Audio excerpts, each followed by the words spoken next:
Hello बच्चों, welcome back to the session. Body fluids and circulation successfully complete कर चुके हैं। Breathing and exchange of gases successfully complete कर चुके हैं। अब है उसी सीरीज का ह्यूमन फिजियोलॉजी का अपना अगला चैप्टर जो हम आज शुरू करने जा रहे हैं, that is excretory products and their elimination.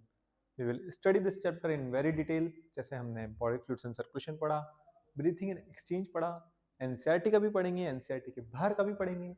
पूरा डिटेल में जाएंगे, एकदम इसकी तह तक जाएंगे। एक एक क्वेश्चन आपका जो है से पढ़ा हुए नोट से आने की कोशिश करेंगे कि सारे क्वेश्चंस आपके इन्हीं लेक्चर से आए।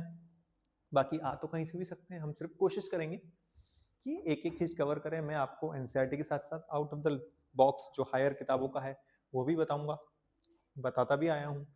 बॉडी फ्लूइड्स एंड सर्कुलेशन में अभी आप देखना, जितनी मैंने बातें बताई हैं बहुत सारी तो आपके एनसीईआरटी में दी भी नहीं हुई है, लेकिन क्वेश्चंस आते हैं तो हमको अब हायर लेवल का पढ़ना है। जैसे कि नीट 2025 का एग्जाम देखा ही था, क्वेश्चन कहीं से भी आ सकता है, तो हमको तैयारी भी वैसे ही करनी है। आज का हमारा चैप्टर होगा excretory products and their elimination.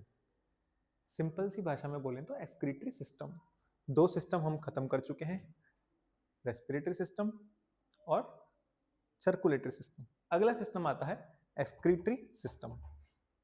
एक सेकंड, सब सही चल रहा है? हेलो, ठीक है। कभी कभी पता चलता है कि मैं माइक ही ऑन नहीं किया और बोलना स्टार्ट कर दिया।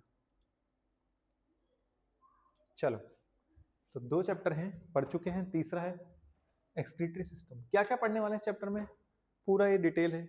जो भी सारे टॉपिक है एनसीईआरटी में, एक एक एनसीईआरटी के सारे इस चैप्टर में पढ़ेंगे। ये देख लो, अपनी असली किडनी का डायग्राम ऐसी दिखती है। जिस अभी अपन डिटेल में किडनी को बनाएंगे, उसके स्ट्रक्चर को समझेंगे। तो let's start the chapter with great energy enthusiasm. शुरू करते हैं अपना आज का chapter excretory product and elimination. इसके लिए भी अपन 5-6 लेक्चर या 7 लेक्चर, जितने भी लेक्चर होंगे अपन लेंगे और इसको अच्छे से धीरे धीरे समझ के खत्म करेंगे। तो चलिए शुरू करते हैं हमारे आज के चैप्टर को। सबसे पहले जब भी चैप्टर शुरू करते हैं तो अपन को उसके नाम में घुसना है कि इसका नाम का मतलब क्या है। एक्सक्रीशन, सिंपल सी बात है। एक्सक्रीशन क्यों जरूरी है, क्या काम है इसका, कैसे होता है, हर चीज डिटेल में समझनी है, नहीं कि डायरेक्ट बस पढ़ना शुरू कर दिया कि होता पता कुछ नहीं है। तो सबसे पहली बात, नीड ऑफ एक्सक्रीशन। अब नीड ऑफ एक्सक्रीशन से पहले एक्सक्रीशन क्या है? एक्सक्रीशन मतलब चीजों को बॉडी से बाहर निकालना, चीजों को बॉडी से बाहर निकालना। अब कौन सी चीजें, कैसी चीजें, क्यों जरूरत पड़ी निकालने की बाहर? अरे इसीलिए तो चैप्टर बनाया है, इसी में तो पढ़ना है। चलो, नीड ऑफ एक्सक्रीशन क्यों पड़ी? क्योंकि अपने को चीजों को बाहर निकालना था बॉडी से जिनकी बॉडी को रिक्वायरमेंट नहीं थी। ऐसी चीजों को बॉडी से बाहर निकालना था जिनकी बॉडी को रिक्वायरमेंट नहीं थी। उसी बाहर निकालने के प्रोसेस को नाम दिया गया एक्सक्रीशन। उसी बाहर निकालने के प्रोसेस को क्या नाम दिया गया? Excretion. Removal of waste from body is called as excretion. अब वो ऐसी चीजें क्या थी, क्या थी जिनको निकालना पड़ा? ऐसा क्या था उनमें जिन वो अपनी बॉडी के लिए टॉक्सिक थी, उनको अपनी बॉडी की उसकी जरूरत नहीं थी, तो अपने को उसको बाहर निकालना पड़ा। तो एनसीईआरटी क्या बोलती है? Animals accumulate different different types के सब्सटेंसेस बाय मेटाबॉलिक एक्टिविटीज और by means like excess ingestion. अपनी बॉडी में मेटाबॉलिक एक्टिविटीज हो रही हैं, जैसे कि कौन सी मेटाबॉलिक एक्टिविटीज? कहाँ है मेटाबॉलिक एक्टिविटीज, समझते हैं इसको। मेटाबॉलिक एक्टिविटी क्या हो रही है? जैसे कि अपनी ब्लड में क्या है? ग्लूकोज, और क्या है? ऑक्सीजन। इन दोनों में युद्ध हो रहा है, लड़ाई हो रहा है। ब्रीथिंग एक्सचेंज में बताया था, तो क्या बनता है इनमें लड़ाई होके? 6CO2 plus 6H2O plus ATP। तो ये सब क्या बन रहे हैं? मेटाबॉलिक एक्टिविटीज से बनने वाला वेस्ट। CO2, water. क्या वाटर वेस्ट है? अभी समझाऊंगा। वाटर तो अपने लिए जरूरी है, लेकिन ये भी वेस्ट की तरह काम करता है। क्यों करता है, भी बताएंगे। तो मेटाबॉलिक वेस्ट एक्टिविटीज से जनरेट होने वाला वेस्ट, या फिर एक्सेस इंजेशन, ठूस ठूस के खाना खा लिया, इतना खा लिया कि बॉडी को जरूरत नहीं थी, अब बॉडी को निकालना भी तो पड़ेगा। एक्सेस इंजेशन, बहुत सारा खाना खा लिया, शादी में गए, ले भाई प्लेट भर ली, ले भाई आज तो तेरा भाई पूरी प्लेट खाएगा, भर भर के खाएगा। तो अगर एक्सेस इंजेशन कर लिया तो बॉडी को इतनी जरूरत नहीं है, अब जरूरत नहीं है तो बॉडी को निकालना पड़ेगा, निकालना पड़ेगा। तो क्या क्या है? Ammonia, urea, uric acid, carbon dioxide, water, ions, ये सब चीजें अपनी बॉडी में वेस्ट होती है। तो वेस्ट अपनी बॉडी में जो निकालते हैं वो होता है मेनली कौन सा वेस्ट? Nitrogenous waste. कैसा वेस्ट होता है? नाइट्रोजिनस, मतलब जिसमें नाइट्रोजन प्रेजेंट होता है वो होता है नाइट्रोजिनस वेस्ट। कौन कौन से बॉडी में अपने नाइट्रोजन वेस्ट होते हैं वो देखते हैं। पहला होता है बेटा अमोनिया, कौन सा होता है? अमोनिया, बोले तो NH3। फिर आता है बेटा यूरिया, बोले तो H2N CO NH2। फिर आता है बेटा यूरिक एसिड। क्या आता है बेटा? Uric acid. ये सब क्या है बेटा? अपनी बॉडी के नाइट्रोजिनस वेस्ट, जिनको बॉडी की कोई जरूरत नहीं है, बॉडी को धक्के मार के इनको बाहर निकालना है कि चलो निकलो। और भी वेस्ट होते हैं जैसे कि CO2, H2O। बहुत सारे आयंस होते हैं जैसे कि सोडियम, पोटेशियम, क्लोरीन, फॉस्फेट्स या फिर सल्फेट। सर आयन कब से वेस्ट होने लग गए? बेटा ये सब वेस्ट नहीं है, ये बॉडी के लिए बहुत जरूरी चीज है, लेकिन आपने तो ठूस ठूस के खा लिया, एक्सेस इंजेक्शन कर लिया। पानी पीना था 2 लीटर 3 लीटर पी गए 5 लीटर। बॉडी को तो जरूरत है 2 लीटर की, तो बॉडी की 2 लीटर या 3 लीटर के बाद बोली भाई मेरी रिक्वायरमेंट हो गई पूरी, अब तुम एक्स्ट्रा पीते जाओ, एक्स्ट्रा निकालते जाओ, पीते जाओ निकालते जाओ। तो वाटर भी ऐसा क्या काम हो गया? वाटर जो अपने लिए जरूरी हुआ करता था, लेकिन एक्सेस इंजेक्शन की वजह से क्या हो गया? वेस्ट बन गया। इसीलिए अपन इसको वेस्ट में पढ़ रहे हैं। मैंने बताया था ना वाटर तो जरूरी है, लेकिन इसको वेस्ट कब बन गया? जब आपने ठूस ठूस के खाना खा लिया, ठूस ठूस के पानी पी लिया।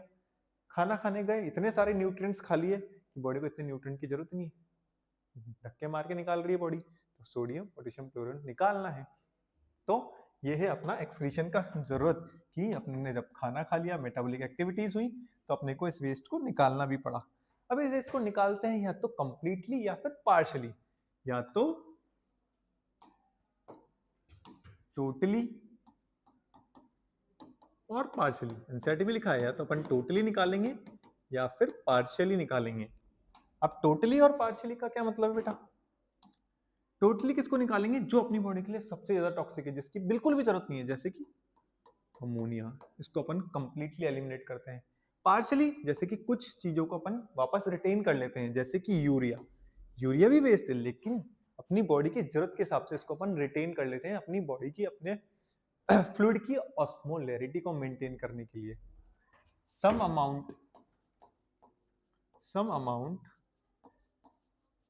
of urea is retained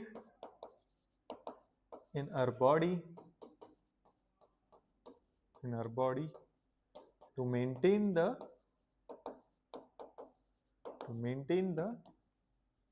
osmolarity. अभी सर ऑस्मोलैरिटी क्या होता है? ये तो नया वर्ड है। इसी वर्ड को बेटा अपने को अभी डिटेल में समझना है। अभी सिर्फ याद कर लो, ऑस्मोलैरिटी को मेंटेन करने के लिए यूरिया रिटेन कर लिया जाता है, क्योंकि ये लेस टॉक्सिक होता है as compare to ammonia. Ammonia toxic होता है, इसको पूरा पूरा निकाल दिया जाता है। This is why we need excretion to remove this waste products from our body. तो ये है अपना पहला टॉपिक, नीड ऑफ एक्सक्रीशन, जो कि सक्सेसफुली कंप्लीट होता है। एक बार ऑब्जर्व करेंगे फिर आगे बढ़ेंगे।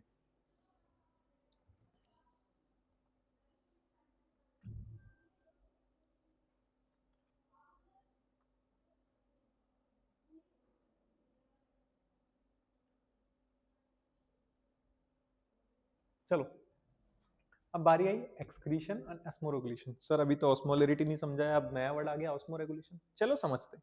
एक्सक्रीशन का तो सिंपल मतलब था, क्या था? Removal of waste from body. Body से वेस्ट को रिमूव करना, that is called as excretion. कौन से वेस्ट? पढ़ लिए, nitrogen waste, CO2, H2, ions, ये सब सारे वेस्ट को निकालना। अब ये ऑस्मो रेगुलेशन क्या होता है? ऑस्मो रेगुलेशन के लिए अपन ने उससे पहले वर्ड समझेंगे ऑस्मोलैरिटी, जो लास्ट स्लाइड में लिखा था कि what is osmolarity. Osmolarity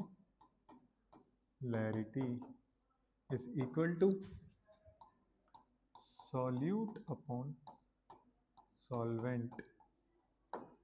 osmolarity क्या होता है? चलो सॉल्यूशन सबको पता है, सॉल्यूशन क्या होता है? सॉल्यूशन केमिस्ट्री में पढ़ते अपन। सॉल्यूशन मतलब जिसमें सॉल्यूट भी प्रेजेंट हो, सॉल्वेंट भी प्रेजेंट हो।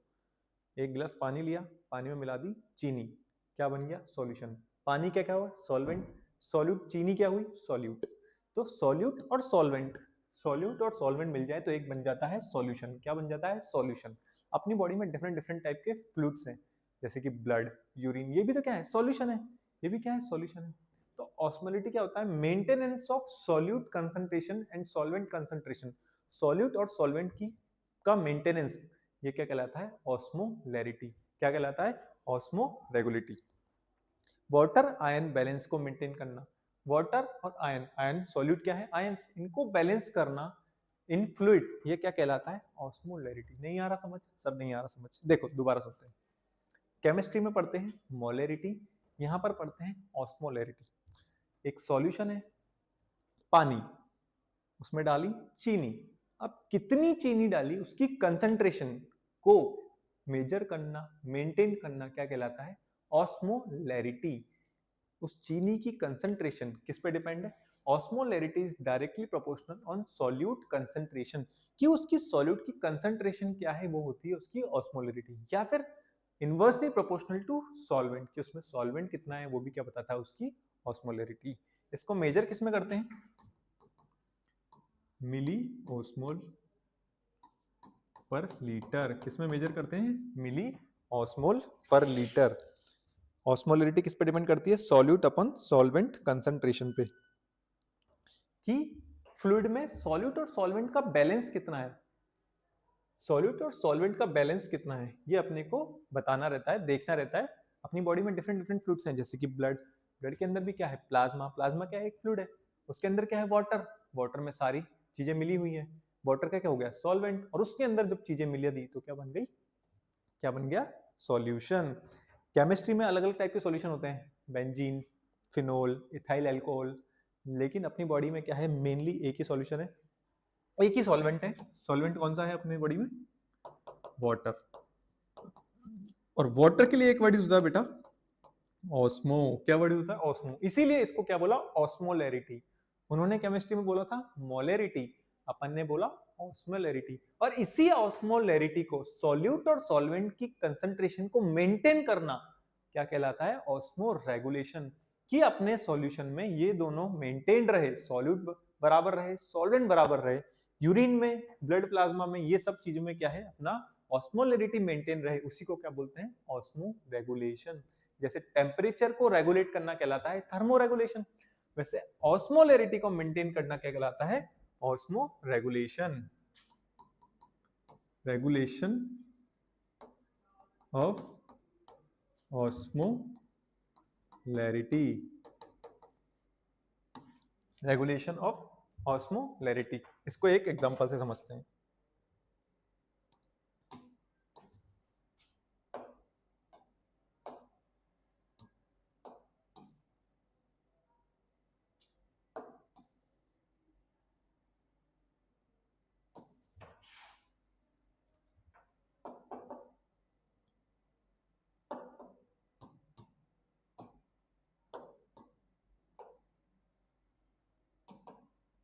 अब अपने पास तीन सॉल्यूशन है। ये है नॉर्मल सॉल्यूशन, जिसमें एक आइडियल सॉल्यूशन की नॉर्मल कंसंट्रेशन कितनी होती है।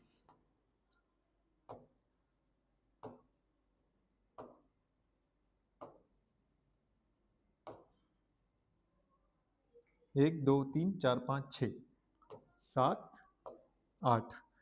इसके अंदर वाटर है, ये क्या है? वाटर। ये क्या है? सॉल्ट। कि नॉर्मल कंसंट्रेशन कितनी होनी चाहिए? इतने पानी में 8 सॉल्ट होना चाहिए। 8 बिंदु अपने बना लिए, 8 पॉइंट होनी चाहिए। अगर कम है, अगर किसी में कम है, इसमें कितने हैं? 1, 2, 3, 3 ही सॉल्ट है, तो अपन इसमें इसको ऑस्मोलैरिटी इसकी गड़बड़ हो गई। नॉर्मल से सॉल्यूट और सॉल्वेंट की कंसंट्रेशन गड़बड़, तो अपने को इसको नॉर्मल करना है, तो अपन इसमें क्या ऐड कर देंगे? इसमें ऐड कर देंगे सॉल्ट। इसमें ऐड कर देंगे सॉल्ट, तो क्या हो जाएगी? इसकी ऑस्मोलैरिटी वापस मेंटेन हो जाएगी। कितने सॉल्ट ऐड कर देंगे? 3 है, 5 सॉल्ट। 5 सॉल्ट और ऐड कर देंगे। अब अगर 1, 2, 3, 4, 5, 6, 7, 8, 9, 10 सॉल्ट कंसंट्रेशन ज्यादा है, मतलब सॉल्यूट ज्यादा। यहां पर था सॉल्वेंट ज्यादा, यहां क्या था? सॉल्वेंट ज्यादा, तो अपन ने क्या ऐड किया? सॉल्यूट। क्या ऐड किया? सॉल्यूट ऐड किया। यहां पर क्या ज्यादा? सॉल्यूट ज्यादा। सॉल्यूट ज्यादा, तो क्या ऐड कर देंगे? और मेंटेन करने के लिए वाटर। इस तरीके से अपनी बॉडी में भी बैलेंस बनाए रखना होता है। बैलेंस बनाने के लिए इसका बोलते हैं ऑस्मो रेगुलेशन। और इस ऑस्मो रेगुलेशन को करता कौन है? अपनी किडनीज, एक्सक्रीटरी सिस्टम। तो एक्सक्रीटरी सिस्टम का मेन फंक्शन क्या है बेटा? Osmo regulation. और इसमें कौन सा फ्लूइड होता है? मेनली अपना यूरिन। किसके अंदर करना है ये सब मेंटेन? यूरिन के अंदर बेटा। यूरिन क्या है? अपना एक सॉल्यूशन। उस सॉल्यूशन के अंदर मेनली क्या है? वाटर और अलग अलग आयंस, यूरिया, ये सब क्या प्रेजेंट है? जो कि कहलाते हैं सॉल्यूट। अगर ये मेंटेन नहीं है तो ऑस्मोलिटी में गड़बड़ हो जाएगी और ये गड़बड़ अपनी बॉडी सहन नहीं कर सकती। तो ऑस्मोरेगुलेशन मतलब मेंटेनेंस ऑफ ऑस्मोलैरिटी।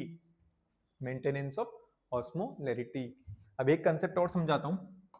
जो अपने ब्लड प्लाज्मा होता है बेटा, ब्लड प्लाज्मा, उसकी ऑस्मोलैरिटी कितनी होती है बेटा? 300 मिली ऑस्मोल पर लीटर। ये है अपनी नॉर्मल।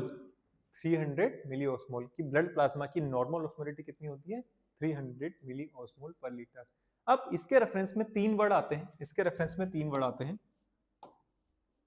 अगर किसी फ्लूइड की ऑस्मोलैरिटी अपनी बॉडी में ब्लड प्लाज्मा की ऑस्मोलैरिटी के बराबर है, अपनी बॉडी में ब्लड प्लाज्मा के जैसी और किसी फ्लूइड की ऑस्मोलैरिटी जैसे कि यूरिन की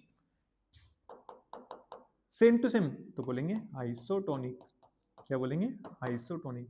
इससे ज्यादा है, 300 से भी ज्यादा, तो बोलेंगे हाइपरटोनिक सॉल्यूशन। क्या बोलेंगे? हाइपर। रेफरेंस क्या है? Blood plasma. अगर कम है तो बोलेंगे हाइपोटोनिक। अगर कम है तो क्या बोलेंगे? हाइपोटोनिक। ये बेटा जब काउंटर करंट मैकेनिज्म पढ़ेंगे तब आएगा, मैंने अभी समझा दिया, तब दोबारा समझिए। तो ये था अपना ऑस्मो रेगुलेशन कंसेप्ट।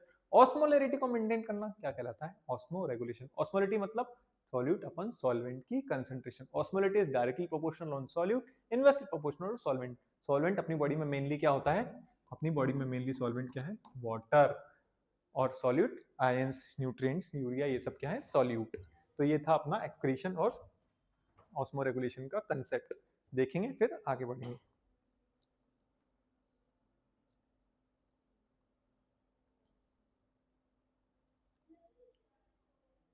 अब आता है types of animal on the basis of excretory matter. बेटा अलग अलग ऑर्गेनिज्म अलग अलग चीजें एक्सक्रीट करते हैं, डिपेंड करता है कि वो क्या एक्सक्रीट करते हैं, उसी हिसाब से उनको डिफरेंशिएट कर दिया गया अलग अलग कैटेगरीज में। जैसे कि अमोनोटेलिक, यूरियोटेलिक, यूरिकोटेलिक। अगर कोई ऑर्गेनिज्म क्या सिक्रीट करता है? क्या एक्सक्रीट करता है? अमोनिया। दिख ही नहीं रहा है तो अगर वो क्या निकाले? अमोनिया, तो क्या हो जाएगा? अमोनोटेलिक। क्या निकाले? यूरिया, तो क्या हो जाएगा? यूरियोटेलिक। और क्या निकाले? यूरिक एसिड, यूरिक एसिड, तो क्या हो जाएगा? यूरिकोटेलिक। सिंपल। कौन सबसे ज्यादा टॉक्सिक बेटा? कौन सबसे ज्यादा टॉक्सिक? जो अमोनिया होता है ना, वो हाईली टॉक्सिक होता है, सबसे ज्यादा बेटा, हाईली टॉक्सिक। यूरिया थोड़ा उससे कम टॉक्सिक होता है और यूरिक एसिड सबसे कम टॉक्सिक। तो टॉक्सिसिटी का ऑर्डर क्या हो गया? Ammonia very highly toxic, ureotelic less toxic, uricotelic very less toxic. Solubility, water में कौन ज्यादा घुलता है? सॉल्युबल। वाटर में कौन ज्यादा घुल सकता है? सबसे ज्यादा सॉल्युबिलिटी किसकी होती है बेटा? अमोनिया की। इसको सबसे ज्यादा पानी चाहिए, जैसे ही पानी मिलेगा पूरा पानी को कैप्चर कर लेगा। इसको थोड़ा कम पानी चाहिए, सेम ऑर्डर, इसको सबसे कम पानी चाहिए। एक्सक्रीशन के टाइम सबसे ज्यादा पानी इसको चाहिए, इसको कम, इसको और कम। सबसे कम होता है यूरिक एसिड में पानी की कोई रिक्वायरमेंट, तो वाटर रिक्वायरमेंट सबसे ज्यादा। जब ये एक्सक्रीट होगा तो बहुत सारा पानी लेके जाएगा, क्योंकि वाटर में सॉल्युबल है, जितना पानी है सब ले जाएगा। यूरियोटेलिक थोड़ा कम पानी लेके जाएगा, ज्यादा पानी की रिक्वायरमेंट नहीं। और यूरिकोटेलिक बिल्कुल पानी की जरूरत नहीं है, मिनिमम, बहुत ही कम। रोल ऑफ किडनी, अमोनिया को एक्सक्रीट करने में किडनी का ऐसा रोल नहीं होता, तो किडनी का रोल क्या होता है? इनसिग्निफिकेंट। यूरिया को एक्सक्रीट करने में अपने अंदर यूरिया ही तो है, बिल्कुल सिग्निफिकेंट रोल है, सिग्निफिकेंट, सिग्निफिकेंट। तो यूरिया को एक्सक्रीट करने में सिग्निफिकेंट रोल होता है। फिर आता है मैकेनिज्म ऑफ एक्सक्रीशन। एक्सक्रीशन होता कैसे है? अमोनिया कैसे निकलता है? Bye simple diffusion. Bye simple diffusion ये बॉडी से निकल जाता है, बाय सिंपल डिफ्यूजन, या फिर और इन अमोनियम आयंस की फॉर्म में। किसकी फॉर्म में? Ammonium ions. तो ये या तो सिंपल डिफ्यूजन की फॉर्म में निकल जाएगा गिल्स से, या फिर अमोनियम आयंस की फॉर्म में निकल जाएगा डायरेक्ट पानी में। यहाँ पर कैसे निकलता है? जो अमोनिया होता है पहले वो कन्वर्ट होता है बेटा यूरिया में। कहाँ पर? In liver. अपनी बॉडी का अमोनिया, अपने अंदर भी अमोनिया बनता है, ऐसा नहीं कि अपने अंदर अमोनिया नहीं बनता। अपना जो अमोनिया होता है वो चला जाता है बेटा कहाँ पर घूमते घूमते, लिवर में, और लिवर उसके दो चांटे लगाता है और उसको कन्वर्ट करता है यूरिया में कि साले तू बहुत टॉक्सिक है, बॉडी को हार्म पहुंचा रहा है, कन्वर्ट हो यूरिया में। अमोनिया का यूरिया में कन्वर्ट होना, अमोनिया का यूरिया में कन्वर्ट होना कहाँ होता है? लिवर में। इसी को क्या बोलते हैं बेटा? इसी को बोलते हैं यूरिया साइकिल। क्या बोलते हैं बेटा? अमोनिया, अरे यार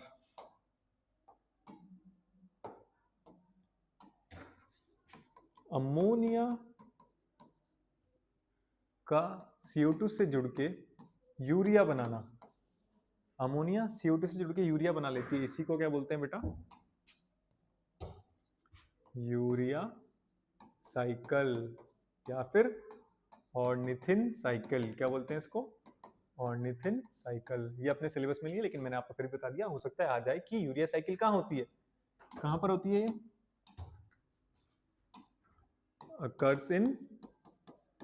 occurs in liver. Urea cycle कहाँ होती है? लिवर में।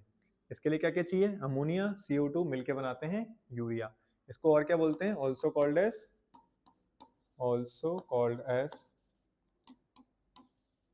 Krebs Henseleit cycle.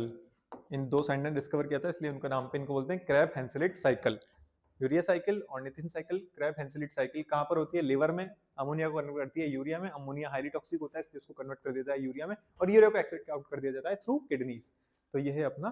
और ये किसकी फॉर्म में एक्सट्रैक्ट होता है? Magnesium uric acid in form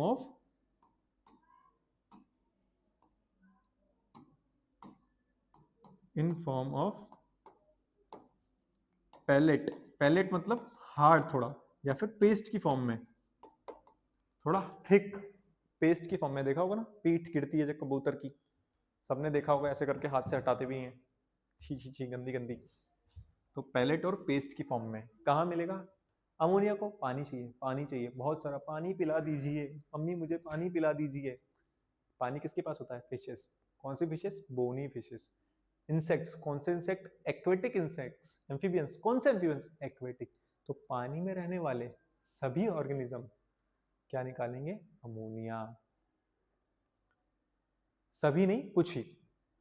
यूरियोपैलिक mammals, हम। मराइन फिशेस, सर अभी तो कहा था पानी में रहने वाले सभी, नहीं। कुछ फिशेस यूरिया निकालती हैं, कुछ बोनी फिशेस। दो टाइप की फिश होती है, bony fishes and cartilaginous fishes. तो जो बोनी फिशेस है वो तो अमोनिया निकालेंगी, और जो मरीन फिशेस है, कार्टिलेजिनस फिश है, बड़ी बड़ी, वो क्या निकालेंगी? यूरिया। एम्फीबियंस, एक्वेटिक वाले, जैसे कि इसका लार्वा टेडपोल पानी में रहता है तो अमोनिया, लैंड पे आ गया तो फिर यूरिया। हवा में उड़ने वाले रेप्टाइल्स, रेप्टाइल्स नहीं बर्ड्स, रेप्टाइल थोड़ी हवा में उड़ते हैं। बर्ड्स, इंसेक्ट, स्नेल्स, जिनको पानी की बहुत कमी है, जिनको पानी की बहुत कमी है तो वो क्या निकालेंगे? Uric acid. बर्ड्स को तो पानी मिलता ही नहीं है बेचारे, अगर वो इतना पानी वेस्ट कर देंगी तो, इसलिए वो पानी को पूरा एब्जॉर्ब कर लेते हैं और एकदम हार्ड पेस्ट फॉर्म में अपना एक्सक्रीशन करते हैं। एक्सक्रीटरी सिस्टम में अपन एक्सक्रीशन पढ़ रहे हैं यूरिन का, दूसरा वाला एक्सक्रीशन नहीं है। मेनली अपन को यहाँ पर किसका एक्सक्रीशन पढ़ना है? यूरिन का। तो ये था अपना different organisms on the basis of their excretory matter. Marine fishes urea क्यों निकालती हैं? क्योंकि ये ऑलरेडी समुद्री पानी में रहती हैं जो कि खारा होता है। खारा मतलब बाहर सॉल्यूट कंसंट्रेशन बहुत ज्यादा है, और जहां जहां सॉल्यूट कंसंट्रेशन ज्यादा, पानी वहां वहां, जहां नमक वहां पानी, जहां नमक वहां पानी। तो जो शार्क है ना बेटा, इसके आसपास कैसा पानी है? हाई सॉल्ट वाला। हाई सॉल्ट मतलब यहाँ की सॉल्यूट कंसंट्रेशन बहुत ज्यादा, सॉल्यूट कंसंट्रेशन, तो पानी बाहर आना चाहेगा, पानी बाहर आना चाहता है, ऑलरेडी पानी बाहर आता रहता है, तो इनके पास पानी की वैसे ही कमी है। अगर और पानी निकाल देंगे तो दिक्कत हो जाएगी, इसलिए ये यूरिया निकालते हैं, अमोनिया निकालते हैं। अमोनिया क्या है? बहुत सारा पानी लेके चला जाएगा। ये ऑलरेडी हाइपरटोनिक सॉल्यूशन में, कोई भी चीज अगर हाइपरटोनिक सॉल्यूशन में होती है तो पानी को खींचती है बाहर, हाइपोटोनिक सॉल्यूशन में। ठीक है, उसके बाद आगे बढ़ते हैं अब अपना टॉपिक पे, इसको आप देख लेंगे एक बार, फिर आगे बढ़ते हैं।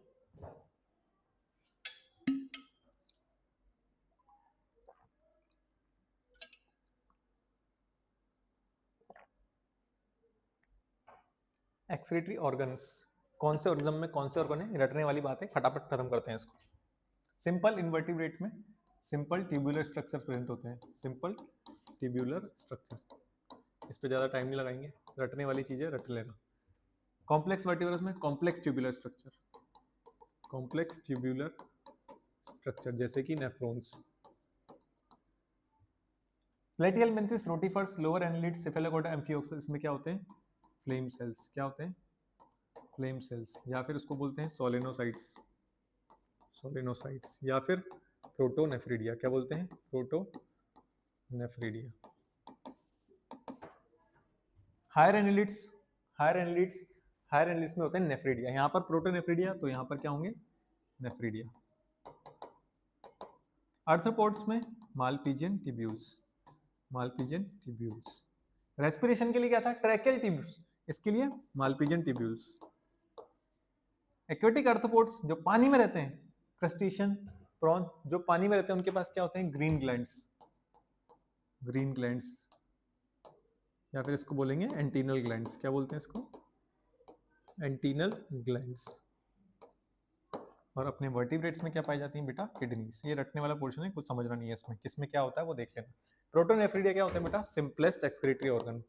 आपसे पूछे सिंपलेस्ट कौन सा होता है, तो ये होते हैं सिंपलेस्ट एक्सक्रीटरी ऑर्गन। किसमें पाए जाते हैं? प्लेटिहेलमिन्थेस, रोटिफर्स, एम्फिओक्सेस, या फिर लोअर एनालिड्स। एक बार देखते हैं, फिर आगे बढ़ेंगे। रटने वाली बातें, रटने वाली बातों को खत्म करेंगे।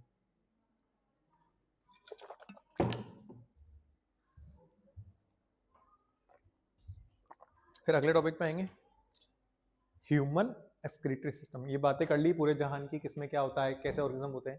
अब मेन मुद्दे पे आते हैं, अपनी बात। हर चैप्टर में अपने को मेन अपने आप को ही पढ़ना है कि अपने अंदर एक्सक्रीटरी सिस्टम कैसा होता है। हर उसमें अपने को अपने आप में ही पढ़ना है। ह्यूमन एक्सक्रीटरी सिस्टम में क्या क्या प्रेजेंट होता है वो पढ़ते हैं। Human excretory system consist of a pair of kidneys. क्या क्या होता है उसके पास? एक pair kidney, total 2। A pair of ureter, 2 ureter. A urinary bladder, a urinary bladder, and a urethra, and a urethra. ये अ का मतलब क्या है? सिर्फ एक। 2 किडनीज, 2 यूरिटर, एक यूरिनरी ब्लैडर, एक यूरिथ्रा। ये सब मिलके क्या बनाते हैं बेटा? अपना एक्सक्रीटरी सिस्टम, एक्सक्रीटरी सिस्टम। तो आपसे पूछे क्या क्या पार्ट्स हैं एक्सक्रीटरी सिस्टम के? Kidney, ureter, urinary bladder, urethra. अभी होते कैसे हैं, दिखते कैसे हैं, वो बनाते हैं, वो समझते हैं। सही बनाए? दोबारा बनाते हैं।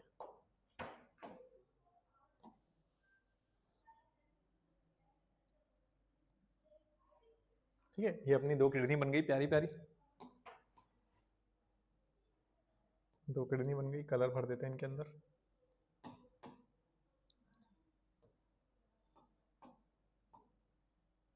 किडनी से क्या निकल रहा है बेटा?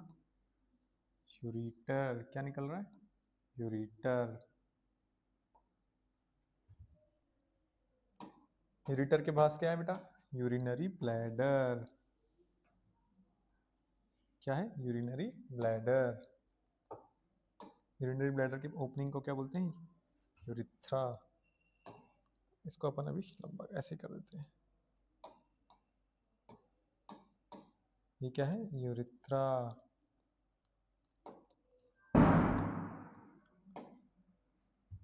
हार्ट से ब्लड सप्लाई आएगी, ब्लड सप्लाई दोनों किडनी में जाएगी। यहाँ से ब्लड, गंदा वाला ब्लड वापस जाएगा, गंदा वाला ब्लड वापस जाएगा।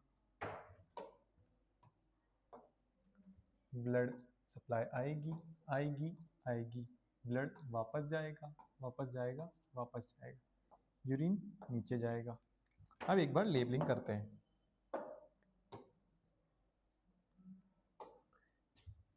ये है इसका आउटर कोट, इसको बोलते हैं रीनल कैप्सूल। ये है अपनी प्यारी प्यारी किडनी, ये है अपना प्यारा प्यारा यूरिटर, ये है अपना यूरिनरी ब्लैडर, ये है अपना यूरिथ्रा, ये है अपना inferior vena cava. Inferior vena cava क्यों है अभी समझेंगे। ये है अपनी रीनल आर्टरी, ये है अपनी रीनल वेन। चलो इनका नामकरण करते हैं। ये है रीनल कैप्सूल, ये है kidney, outer coat of the, एक स्लाइड मिस तो नहीं हो गई कहीं? नहीं, ठीक है। ये है रीनल कैप्सूल, ये है किडनी, ये है यूरिटर, ये है यूरिनरी ब्लैडर, ये है यूरिथ्रा, जो भी अपने लिखा उसको डायग्राम में बना दिया। ये है इंफीरियर वेना केवा, क्योंकि किडनी अपनी बॉडी में नीचे प्रेजेंट होती है और नीचे वाले पार्ट से डीऑक्सीजनेटेड ब्लड हार्ट में लेके जाता है इंफीरियर वेना केवा, ऊपर वाले पार्ट से लेके आता है सुपीरियर वेना केवा। और ये क्या है इधर? हार्ट, हार्ट से ऑक्सीजनेटेड ब्लड आ रहा है किडनी में, कौन लेके आती है? Renal artery. कौन लेके आएंगी? Renal artery. ये सब रीनल रीनल रीनल क्या है? जब भी कोई चीज किडनी से रिलेटेड होगी उसके लिए वर्ड होगा रीनल, जब भी कोई चीज लंग्स से रिलेटेड होगी उसके लिए वर्ड होगा पल्मोनरी, जब भी कोई चीज हार्ट से रिलेटेड होगी उसके लिए वर्ड होगा कार्डियक या फिर कोरोनरी। तो ये है हर ऑर्गन के हिसाब से उनके स्पेसिफिक नाम। और किडनी का डीऑक्सीजन ब्लड के जाने वाली रीनल वेन, रीनल वेन जो किडनी का डीऑक्सीजनेटेड ब्लड लेके जाए। ये है अपना एक्सक्रीटरी सिस्टम का सुंदर सा प्यारा सा डायग्राम, जिसमें दो प्यारी प्यारी किडनीज, किडनी के आउटर कवरिंग को बोलते हैं रीनल कैप्सूल, किडनी से निकलते हैं दो यूरिटर, एक यूरिनरी ब्लैडर एंड एक यूरिथ्रा, ऑक्सीजनेटेड ब्लड लेके आएगी रीनल आर्टरी। ये है डोर्सल एओर्टा। ये क्या होता है बेटा? डोर्सल एओर्टा, जो कि हार्ट से निकलता है। यह है डोर्सल एओर्टा, जो किडनी में आते आते नाम बदल जाता है उसका, क्या नाम हो जाता है? Renal artery. किडनी का ब्लड लेके जाता है वेना केवा, किसके थ्रू? रीनल वेन के थ्रू। यह है अपना डायग्राम जो अपनी बुक में बनाए, ऑब्जर्व करेंगे, फिर आगे बढ़ेंगे स्ट्रक्चर ऑफ द किडनी और फीचर्स ऑफ द किडनी की तरफ, कि किडनी के फीचर्स क्या है, किडनी होती कैसी है, कैसे दिखती है, उसके बारे में अपन पढ़ेंगे।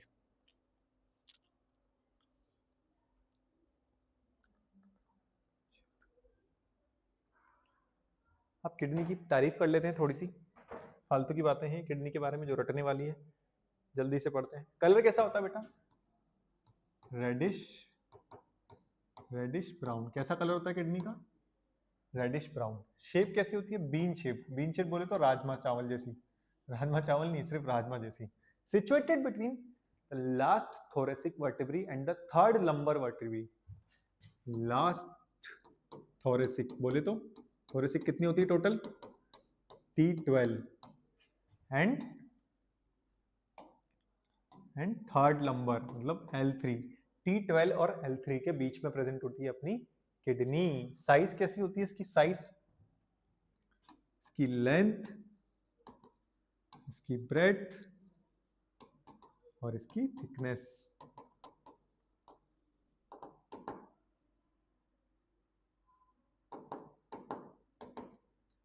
दस से 12 सेंटीमीटर बेटा इसकी लेंथ होती है। किडनी कितनी लंबी होती है? 10 से 12 सेंटीमीटर। कितनी चौड़ी होती है? 5 से 7 सेंटीमीटर। 5 से 7 सेंटीमीटर चौड़ी होती है। और मोटी कितनी होती है बेटा? 2 से 3 सेंटीमीटर। यह है इसकी लेंथ, यह है इसकी ब्रेड्थ और मोटाई, थिकनेस वो यहाँ दिखेगी नहीं आपको, वो कितनी होती है? 2 से 3 सेंटीमीटर। वेट कितना होता है? 120 से 170 ग्राम। ये सब रटने वाली बातें हैं, समझने वाले पार्ट पे टाइम देंगे, रटने वाले पे ज्यादा टाइम नहीं देंगे। Covered by renal capsule. किससे कवर्ड होती है? Renal capsule. किससे बना होता है? Made of thick fibrous connective tissue. किसका बना होता है बेटा ये? थिक फाइब्रस कनेक्टिव टिश्यू का। ये सारी बातें हो गई अपनी प्यारी सी किडनी के लिए, जल्दी से देखेंगे फिर आगे बढ़ेंगे। नहीं वो ऑनलाइन से, ऑनलाइन से तो हो गया, ये दूसरी वाली रिकॉर्ड वाली ले रहा हूँ मैं। हाँ हाँ क्लास है अभी।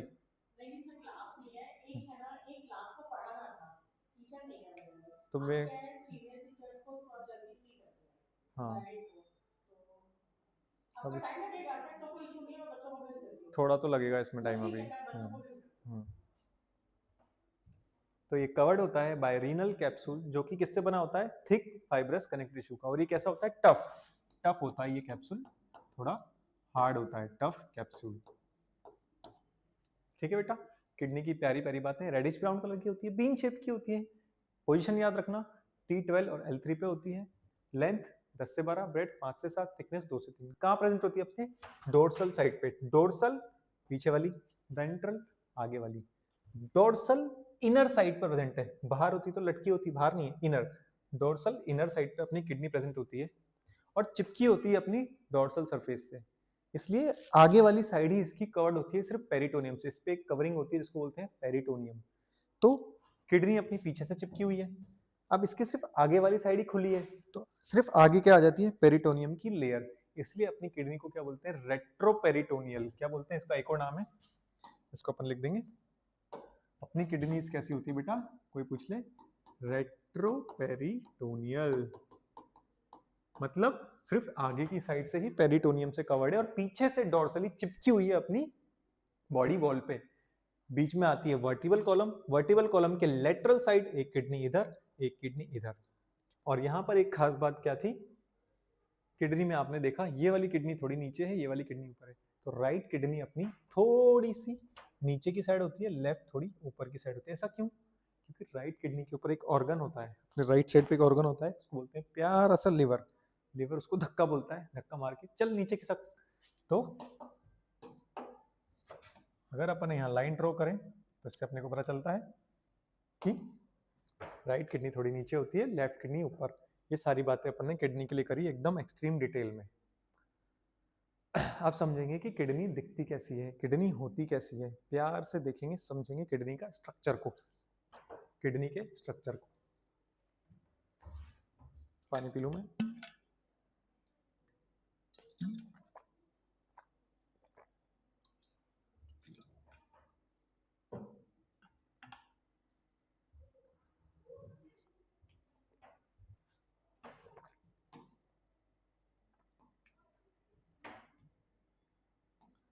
प्यारी सी छोटी सी किडनी, अच्छा नहीं लगा।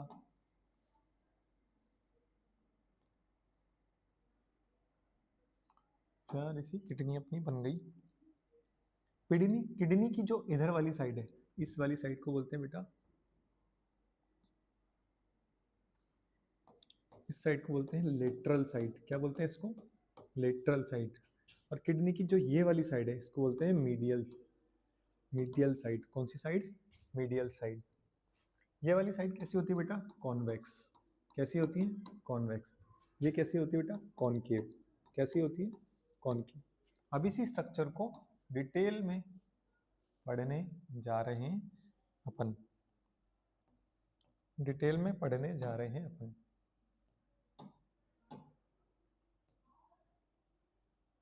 चल इस किडनी को डिटेल में बनाते हैं, इसके अंदर क्या क्या प्रेजेंट होते हैं, स्ट्रक्चर को पूरे। Lateral side convex, middle side concave, ये समझ लिया। आगे बनाते हैं पूरे डिटेल में स्ट्रक्चर को।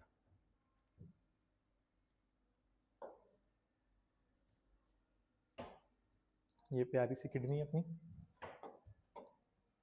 इस किडनी की जो ओपनिंग है, इस खाली जगह को बोलते हैं हाइलम। क्या बोलते हैं, हाइलम। जैसे अपनी माउथ की ओपनिंग, माउथ कुछ स्ट्रक्चर नहीं है, सिर्फ अपर्चर है, ओपनिंग है, ओपनिंग को बोला माउथ। वैसे कोई स्ट्रक्चर नहीं है, इसकी ओपनिंग को क्या बोलते हैं, हाइलम। तो इसको अपन यहीं पर ही लिख देते हैं, इसको बोलते हैं हाइलम। क्या बोलते हैं इसको, हाइलम।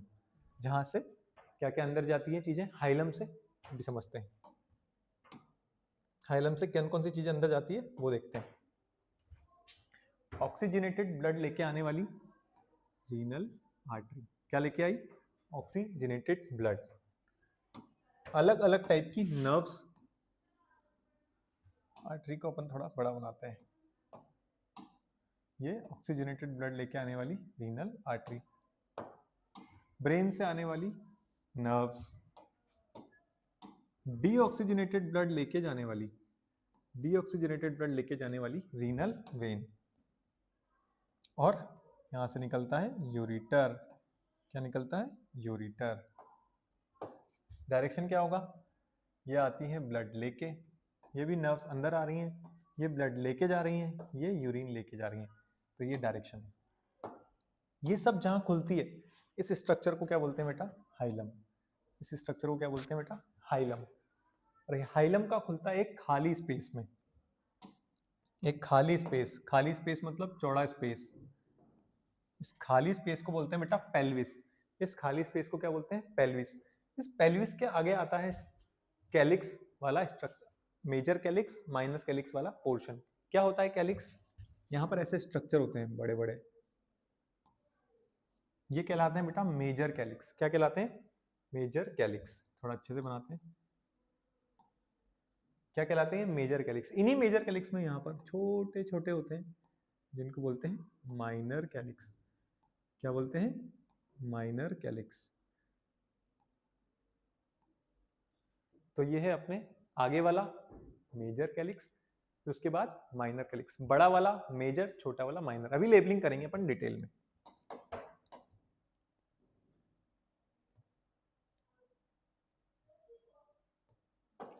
इन पे क्या जुड़े होते हैं बेटा? ऐसे पिरामिड्स वाले स्ट्रक्चर प्रेजेंट होते हैं, पिरामिड लाइक स्ट्रक्चर प्रेजेंट होते हैं इन पे। अभी पिरामिड लाइक स्ट्रक्चर होते क्या है वो समझते हैं। इनको बोलते हैं मेड्यूलरी पिरामिड। क्या बोलते हैं बेटा? Medullary pyramid. ये पिरामिड लाइक स्ट्रक्चर यहाँ पर प्रेजेंट होते हैं।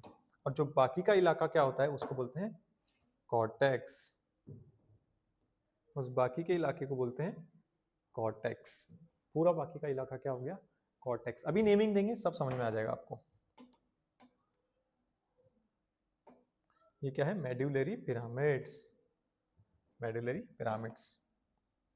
चलो अब नामकरण करते हैं किडनी का और फिर एक एक स्ट्रक्चर को डिटेल में समझेंगे। सबसे बाहर outer part capsule, that is called as renal capsule. फिर ये लाल वाला स्ट्रक्चर, लाल वाला स्ट्रक्चर बोले तो कॉर्टेक्स। कॉर्टेक्स हमेशा कहाँ होगा? बाहर की साइड। फिर ये अंदर वाला स्ट्रक्चर, ये क्या कहलाता है बेटा? मेडुला। बाहर क्या होता है? कॉर्टेक्स, अंदर होता है मेडुला। पिरामिड जैसे स्ट्रक्चर इनको बोलते हैं मेड्यूलरी पिरामिड। उसके बाद ये क्या होता है? यूरिटर। ये क्या है? Renal vein. ये है नर्व्स। ये है रीनल आर्टरी। क्या है? Renal artery. उसके बाद ये वाला इलाका बोलते हैं हाइलम। क्या बोलते हैं इसको? हाइलम। इसको खाली जगह को बोलते हैं पेल्विस। इस खाली जगह को क्या बोलते हैं? पेल्विस। उसके बाद ये बड़ा वाले कैलिक्स, बड़े वाले कैलिक्स को बोलेंगे मेजर कैलिक्स।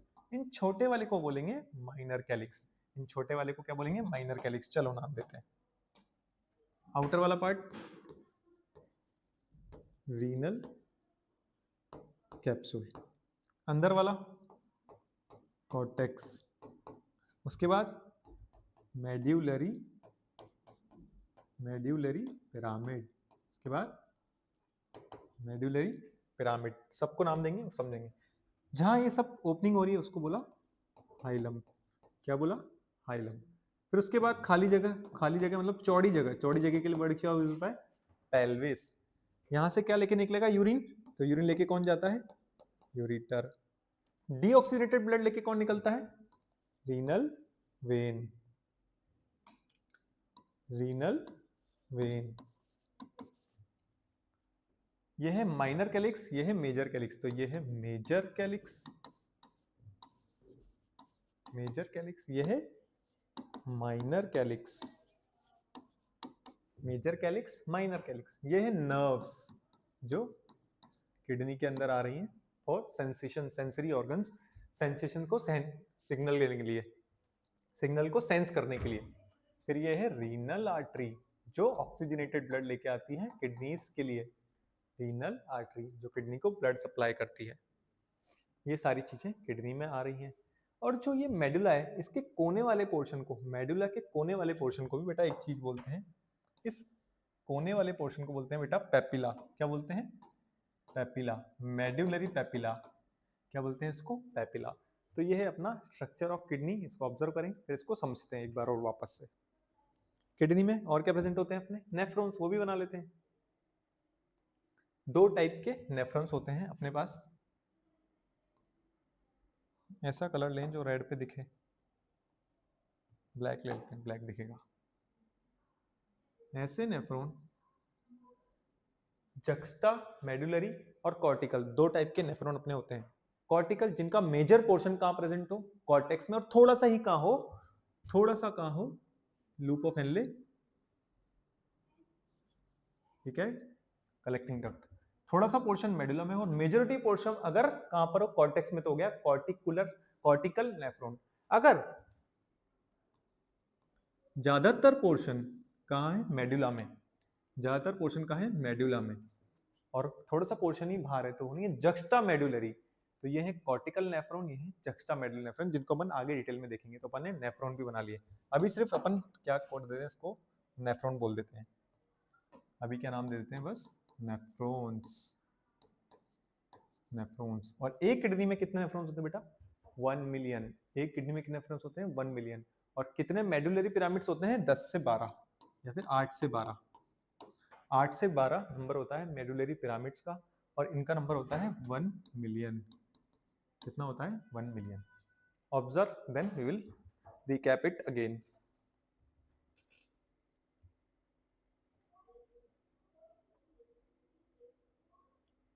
कॉर्टेक्स हमेशा कैसा होता है बेटा? आउटर वाला, बाहर वाला।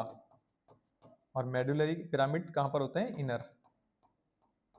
Inner medulla, outer cortex. जहां भी कॉर्टेक्स की बात आएगी वो हमेशा आउटर पार्ट होगा। ये है अपना structure of kidney. Structure of kidney. इसमें एक चीज और रह रही है, ये है medullary pyramid, medullary pyramid, medullary pyramid, medullary. इनके बीच में देखो एक कॉर्टेक्स घुस रहा है, कॉर्टेक्स घुस जा रहा है। कॉर्टेक्स, कॉर्टेक्स है बाहर वाला स्ट्रक्चर, लेकिन वो इनके बीच में भी घुस जा रहा है, वो इनके बीच में भी घुस जा रहा है। तो इस वाली जगह को बोलते हैं कॉलम्स ऑफ बर्टिनी। क्या बोलते हैं इस वाली जगह को? कहां पर लिखूं? इसको बोलते हैं बेटा कॉलम्स ऑफ बर्टिनी। एक बर्टिनी नाम के साइंटिस्ट ने ढूंढे थे, तो उसके नाम से रख दिया कॉलम्स ऑफ बर्टिनी। तो आपसे पूछे कॉलम ऑफ बर्टिनी क्या है? कोई पूछे कॉलम ऑफ बर्टिनी क्या है? Cortex extend in between the medullary pyramids. Extension of cortex. इसके लिए अपन एक बात लिख लेते हैं, ये क्या है? Extension of cortex in between medullary pyramids. Medullary pyramids के बीच में भी घुस जाए जब कॉर्टेक्स, तो उसको बोलेंगे कॉलम्स ऑफ बर्टिनी। क्या बोलेंगे? Columns of Bertini. दोबारा से समझते हैं पूरे स्ट्रक्चर को एक बार। सही बनाया नहीं बना मैं भी देख लूं। सही है, बढ़िया है। चलो, kidney bean shaped, reddish brown in colour, 10 से 12 सेंटीमीटर लंबी, 5 से 7 मीटर चौड़ी, 2 से 3 सेंटीमीटर मोटी। जहां पर सारी चीजें ओपनिंग है, ओपनिंग ऑफ द किडनी घुस रही हैं, नर्व्स, आर्टरीज, वेन्स, उस एरिया को बोला हाइलम। तो सबसे बाहर वाला स्ट्रक्चर ओपनिंग को बोला हाइलम। हाइलम के जस्ट बाद खोली चौड़ी जगह, एक चौड़ी जगह आई, उसको बोला पेल्विस। पेल्विस के जस्ट बाद दो जगह आई, एक मेजर जगह और एक छोटी, major minor, major minor. Major बोला मेजर कैलिक्स, माइनर के लिए माइनर कैलिक्स। तो ये वाला part clear. Renal artery oxygenated blood लेके आ रही है, नर्व्स सेंसेशंस के लिए आ रही हैं, में रीनल वेन ब्लड लेके जा रही है, यूरिटर यूरिन लेके जा रहा है। ये सब चीजें आ रही हैं और जा रही हैं किडनी से। आउटर वाले पार्ट को बोला कॉर्टेक्स, इनर वाले पार्ट को बोला मेडुला। और ये पिरामिड की शेप में थे इसलिए इनको बोला मेडुलरी पिरामिड। पिरामिड की शेप मेडुलरी पिरामिड। दो टाइप के नेफ्रॉन्स पाए गए। ऐसे नेफ्रॉन जो मेन पार्ट कहां था? कॉर्टेक्स में, तो कॉर्टिकल नेफ्रॉन। ऐसे नेफ्रॉन जिनका ज्यादातर पार्ट कहां था? मेडुला में, तो जक्स्टा मेडुलरी नेफ्रॉन्स। कितने होते हैं एक किडनी में? एक किडनी में 1 मिलियन, मतलब 10 लाख के पास।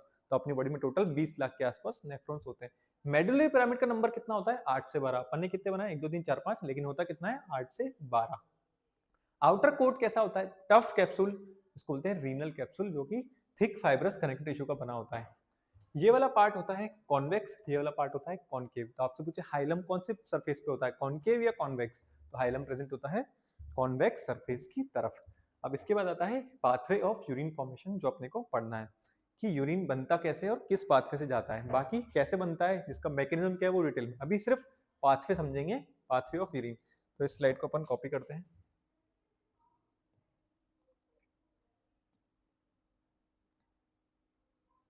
ठीक है, और यूरिन फॉर्मेशन का पाथवे अपन पढ़ते हैं। 1 2, इसको अपने को मिटाना है पूरा।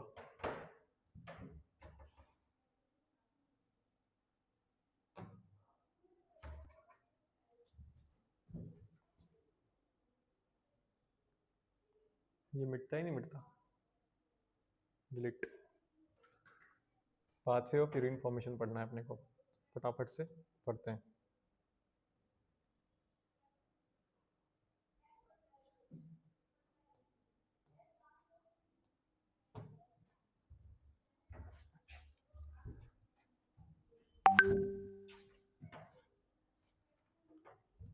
आज का अपना लास्ट टॉपिक होगा यूरिन कहाँ से बन के कहाँ तक कैसे निकलता है बाहर वो। एक सेकंड, उससे पहले दो चीजें और रह गई। अपन ने लिखा था kidneys, ureter, urine bladder, urethra. पढ़ा क्या है किडनी? यूरेटर के बारे में क्या काम पढ़ना? यूरेटर का काम क्या है? सिर्फ यूरिन को कैरी करना टुवर्ड्स यूरिनरी ब्लैडर, फंक्शन पढ़ लेते हैं। और जो ये यूरेटर की ओपनिंग होती है ना, ये कैसी होती है? Oblique, oblique openings. कैसी होती है? ऑब्लिक। ओपनिंग मतलब, ऑब्लिक मतलब ऐसे टेढ़ी खुलती हैं, टेढ़ी खुलती है ताकि टू प्रिवेंट बैक फ्लो, ताकि यूरिन वापस से ना जाए। तो यूरेटर की ओपनिंग कैसी होती है यूरिनरी ब्लैडर में? ओपनिंग, ऑब्लिक ओपनिंग्स होती हैं ताकि यूरिन वापस से बैक फ्लो ना कर जाए। इतनी सी बात है यूरेटर। यूरिनरी ब्लैडर के बारे में दो चार बातें खास वो पढ़ लेते हैं। जो यूरिनरी ब्लैडर होता है वो आउटर लेयर पे उसके लाइनिंग होती है, मसल की लाइनिंग, मसल लेयर होती है, ये मसल की लेयर होती है। इस मसल की लेयर को बोलते हैं डिट्रसर मसल। क्या बोलते हैं बेटा? डिट्रसल मसल। एक होती है डार्टोज मसल जो कि स्क्रोटम पे होती है, वो नहीं, ये है डिट्रसर मसल। इसका काम क्या है? कॉन्ट्रैक्शन और रिलैक्सेशन करवाना यूरिनरी ब्लैडर का। इसके अंदर एक एपिथेलियम होता है बेटा, जो अंदर से आउटर लाइंड होती है डिट्रसल मसल। इंटरनली किससे लाइंड होता है यूरिनरी ब्लैडर? ये सब आउट ऑफ द एनसीईआरटी बात है, डिटेल वाली। इंटरनली किससे लाइंड होता है बेटा ये? सॉरी बेटा, ट्रांजिशनल एपिथेलियम। किससे लाइंड होता है ये? ट्रांजिशनल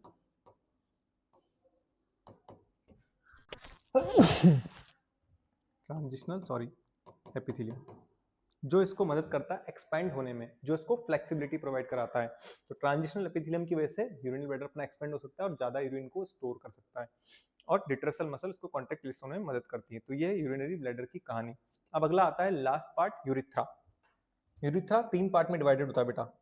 यूरिथ्रा तीन पार्ट में। सबसे पहला होता है प्रोस्टेट यूरिथ्रा, जो प्रोस्टेट ग्लैंड के आसपास है। पहली बात तो ये कवर्ड किससे होता है? पेनिस से। इसकी ओपनिंग को बोलते हैं यूरिथ्रल मिएटस। क्या बोलते हैं? Urethral meatus. अब जो प्रोस्टेट के पास वाला यूरिथ्रा तो बोलेंगे प्रोस्टेटिक यूरिथ्रा। फिर आता है मेम्ब्रेन के पास वाला यूरिथ्रा तो मेम्ब्रेनस यूरिथ्रा। फिर लास्ट वाला आता है पिनाइल यूरिथ्रा। तो यूरिथ्रा तीन पार्ट में डिवाइड होता है, प्रोस्टेटिक यूरिथ्रा, मेम्ब्रेनस यूरिथ्रा और पिनाइल, पेनिस में गुजरता हुआ पिनाइल यूरिथ्रा। और इस ओपनिंग को क्या बोलते हैं? Urethral meatus. क्या बोलते हैं इस ओपनिंग को? Urethral meatus. तो जो यूरिथ्रा होता है वो मेल में कहाँ एंड होता है? पेनिस में। और फीमेल में कहाँ एंड होता है? वल्वा में। मेल का यूरिथ्रा पेनिस में एंड होता है, फीमेल का वल्वा में एंड होता है। तो यह यूरिथ्रा, इसमें दो स्फिंक्टर होते हैं, दो स्फिंक्टर्स प्रेजेंट होते हैं यूरिथ्रा के अंदर। एक होता है यहाँ पर सर्कुलर मसल से बना हुआ, और एक होता है यहाँ पर। तो जो ऊपर वाला होता है बेटा वो इनवॉलेंट्री होता है, नीचे वाला होता है वॉलेंट्री। तो दो स्फिंक्टर प्रेजेंट होते हैं यूरिथ्रा में, ऊपर वाला होता है इनवॉलेंट्री, नीचे वाला होता है voluntary. Membranes urethra, prostatic urethra, phenyl urethra, ये वाली बात हो गई किडनी के बारे में, यूरिटर के बारे में, यूरिनरी ब्लैडर के बारे में, यूरिथ्रा के एकदम डिटेल में। अब पाथवे को समझते हैं।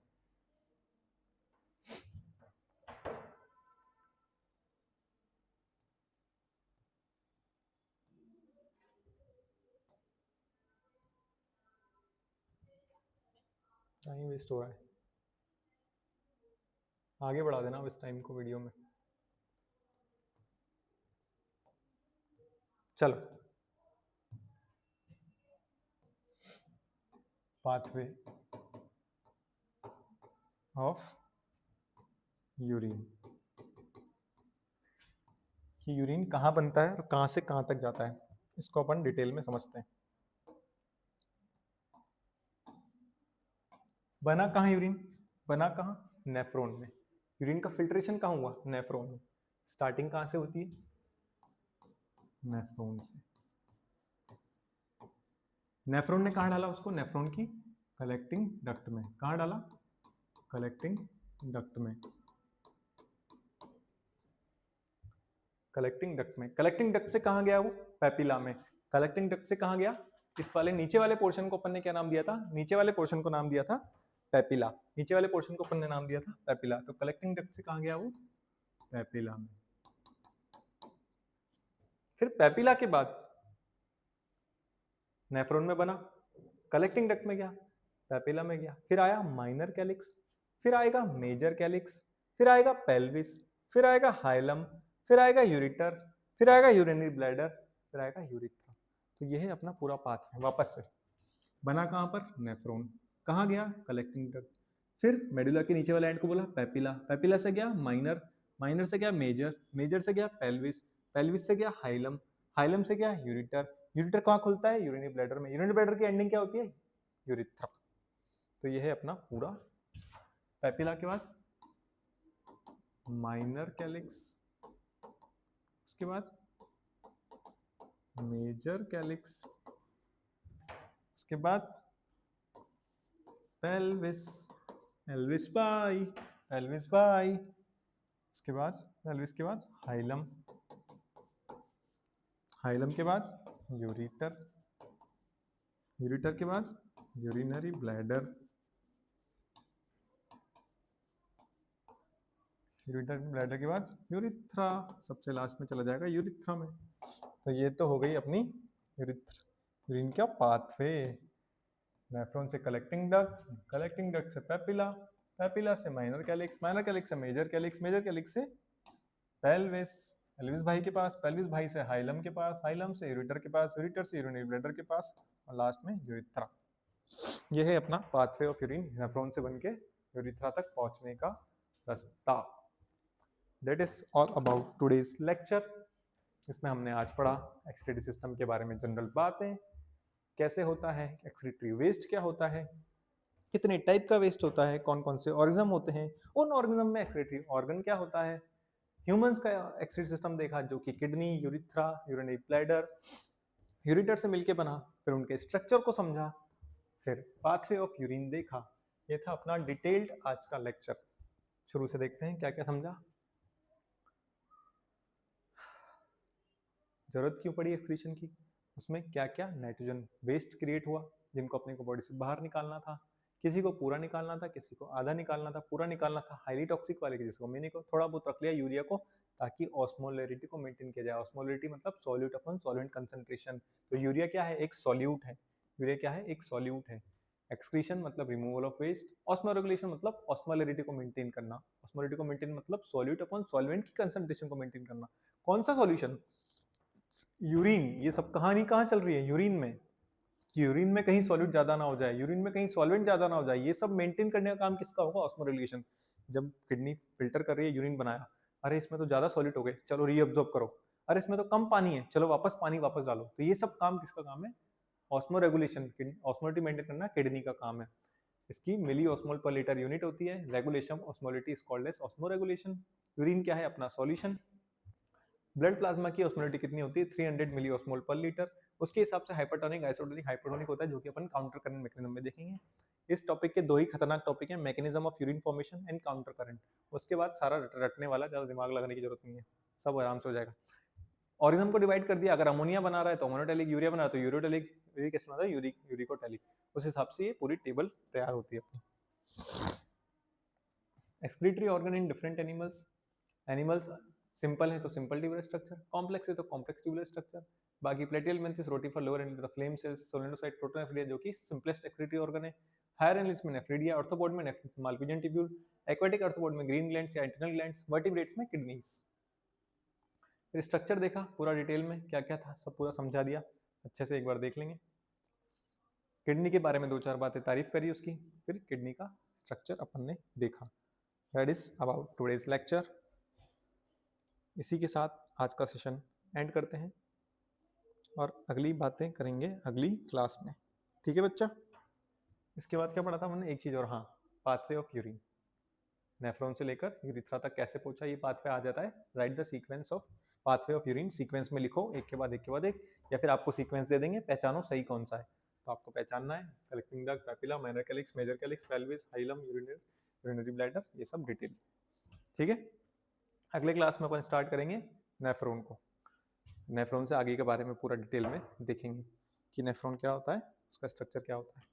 चलो ओके, टाटा, बाय बाय।